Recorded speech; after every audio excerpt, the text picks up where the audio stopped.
त्याच्या शेजारी राहत होती. जवळ अवघं 15 वर्षांचं होतं. तिच्यावर मात्र त्याची वाईट नजर होती. तो संधीच्या शोधात होता. शेवटी त्याने संधी साधली आणि या 15 वर्षीय अल्पवयीन तरुणीवर अत्याचार केला. हा तरुण आणि पीडित तरुण हे एकमेकांच्या ओळखीचे होते.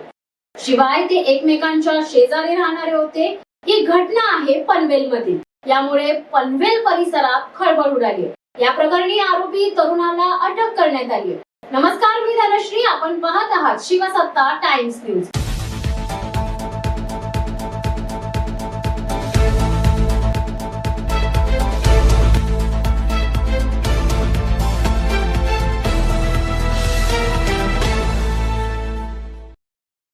राज्यात पुण्यातील स्वारगेट बस डेपोत 26 वर्षीय तरुणीवर बलात्कार झालेला असताना पनवेलमध्ये कॉलेजला निघालेल्या विद्यार्थिनीवर इको चालकाने बस स्टॉपवर सोडतो असे सांगत गाडीत बसवले. त्यानंतर अज्ञात स्थळीने तिच्यावर अत्याचार करण्यात आल्याचा धक्कादायक प्रकार समोर आले.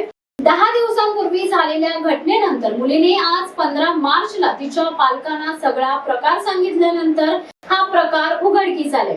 या प्रकरणी पनवेल तालुका पोलीस ठाण्यात आरोपी अमोल पदरतवर गुन्हा दाखल करण्यात आलाय. आरोपीला अटक करण्यात आली. राज्यात महिलांवर होणाऱ्या अत्याचारांच्या प्रकारामध्ये मोठी वाढ होत आहे. इको चालकाकडून झालेल्या या घटनेनंतर मुंबई हादरली. महाराष्ट्राच्या राजधानीत विशेषतः तरुणी सुरक्षित प्रवासासाठी इको, कॅब, बस यासारख्या वाहनांचा वापर करतात. मात्र तिथेच तरुणींना सुरक्षेची भीती निर्माण झाली. पनवेलमध्ये घडलेल्या घटनेनंतर मोठी खळबळ उडाली. या प्रकारानंतर घाबरलेल्या विद्यार्थिनीने आपल्या आई वडिलांनाही घडलेल्या प्रकाराबद्दल सांगितले नव्हते. अखेर आज ही धक्कादायक बाब उघड झाली. पोलीस सूत्रांकडून मिळालेल्या माहितीनुसार ही घटना 3 मार्चला सकाळी 6:30 वाजता पीडित मुलगी शाळेत जाण्यासाठी एका बस स्टॉपवर थांबली होती. यावेळी नराधम आरोपी शाळेची बस घेऊन तिच्या जवळ गेला. त्याने तुला शाळेत सोडतो असे सांगून बसमध्ये बसवले. ही घटना सकाळी 6:30 वाजताची. रस्त्यावर फारशी वर्दळ नव्हती. याचा फायदाच घेऊन नराधम आरोपी बस घेऊन शेतात गेला. शेतात गेल्यावर तू मला आवडते, मी तुझ्यावर प्रेम करतो असं आरोपी पीडितेला म्हणाला. यानंतर आरोपीने तिच्यावर बसमध्येच अत्याचार केले. मुलीने घाबरून अनेक दिवस याची माहिती घरात कुणालाही सांगितली नाही. मात्र 2 दिवसापूर्वी म्हणजेच 13 मार्चला मुलीने आईला घडलेला प्रकार सांगितलाय.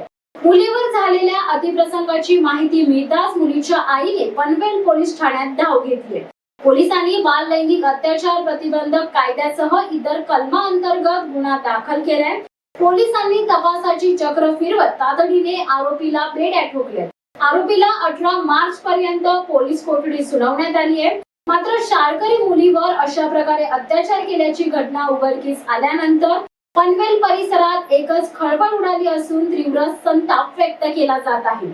या घटनेचा पुढील तपास पनवेल पोलीस करत आहेत. मात्र या सर्व घटनेनंतर महिलांच्या सुरक्षेचा प्रश्न पुन्हा एकदा ऐरणीवर येत आहे. तुम्हाला हा व्हिडिओ कसा वाटला हे आम्हाला नक्कीच कळवा. त्याचबरोबर तुम्हाला असे नवनवीन व्हिडिओ पाहायचे असल्यास शिवसत्ता टाइम्सला सबस्क्राईब करा.